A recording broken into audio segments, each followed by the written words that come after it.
আসসালামু আলাইকুম। জাতীয় বিশ্ববিদ্যালয় মাস্টার্সের ভর্তি কার্যক্রম খুব শীঘ্রই শুরু হতে যাচ্ছে। জানুবিডির আজকের ক্লাসে আমরা আলোচনা করব মাস্টার্সে ভর্তি হতে কি কি কাগজপত্র লাগবে। আগে থেকে তোমার যদি জানা থাকে তাহলে এই পেপারসগুলা গুছিয়ে রাখতে তোমার সুবিধা হবে এবং শেষ সময়ে তোমাকে তাড়াহুড়া করতে হবে না। শিক্ষার্থী বন্ধুরা, একই সাথে আমরা আলোচনা করব যে কত টাকা প্রয়োজন হতে পারে। একটু মনোযোগ দাও। খুব সংক্ষেপে আমরা পুরো বিষয়গুলো তোমাদের সামনে তুলে ধরবো। দেখো, শুরুতেই যে ডকুমেন্টসটি তোমাদের প্রয়োজন হবে এসএসসি, এইচএসসি এবং অনার্স পাশের সার্টিফিকেট ও মার্কশিটের ফটোকপি। অবশ্যই এই ডকুমেন্টসগুলো লাগবে। কারো যদি এসএসসি সার্টিফিকেট হারায় যায়, যেভাবে হোক সেটা সংগ্রহ করে নাও, কিংবা অনার্স পাশের সার্টিফিকেটও একজনের হারাই গেছে, কয়েকদিন আগে শুনলাম যে সে কোনোভাবে হারিয়ে ফেলেছে। তো এটা দ্রুত কলেজে বা সেই শিক্ষা বোর্ডে যোগাযোগ করে এই ডকুমেন্টসগুলো রেডি রাখো। শিক্ষার্থী বন্ধুরা, দেন 2 নম্বরে যে ডকুমেন্টসটি প্রয়োজন হবে অনার্সের রেজিস্ট্রেশন কার্ডের ফটোকপি। অবশ্যই ওই যে ফার্স্ট ইয়ারের প্রথম যে একটা রেজিস্ট্রেশন কার্ড দিয়েছিল সেইটার ফটোকপি লাগবে। 3 নম্বরে প্রয়োজন হবে সদ্য তোলা পাসপোর্ট ও স্ট্যাম্প সাইজ ছবি। দুইটাই রাখবা, যদি স্ট্যাম্প যদি মনে করো যে অনেক সময় প্রয়োজন হতে পারে, সেক্ষেত্রে যেন তোমাকে ভোগান্তির মধ্যে না পড়তে হয়। ওকে, আর এই বিষয়টা মাথায় রাখবে যে অবশ্যই ছবিটা যেন সদ্য তোলা হয়। আমরা ভুল করে থাকি যে অনেক আগে একটা ছবি তুলেছি, ওই ছবি সব জায়গায় ব্যবহার করি। এটা কিন্তু একটা মূর্খতার পরিচয়। ওকে, আর সবসময় গুরুত্বপূর্ণ কোনো কাজে সদ্য তোলা ছবিগুলো তোমরা ব্যবহার করবা।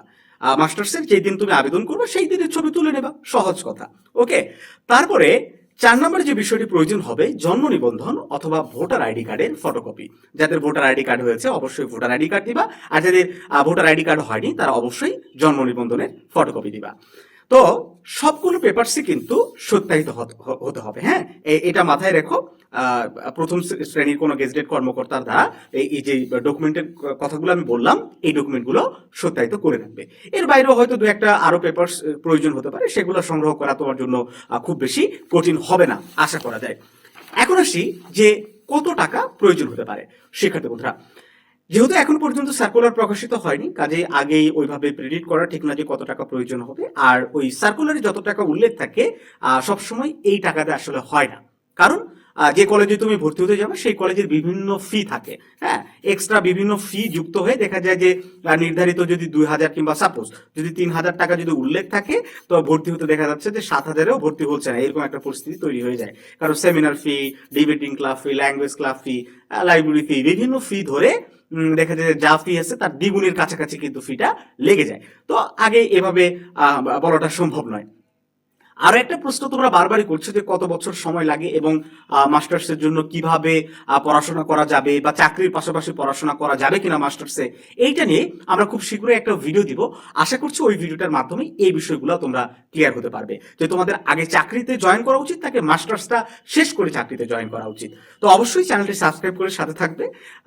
তো এর বাইরেও যদি তোমাদের কোনো কোশ্চেন থাকে কমেন্ট করে জানাতে পারো। তোমরা খেয়াল করেছো যে আমরা প্রত্যেকটা কমেন্টের কিন্তু গুরুত্ব সহকারে রিপ্লাই দিয়ে থাকি। দেখা হচ্ছে জানুবিডির নতুন কোনো ক্লাসে।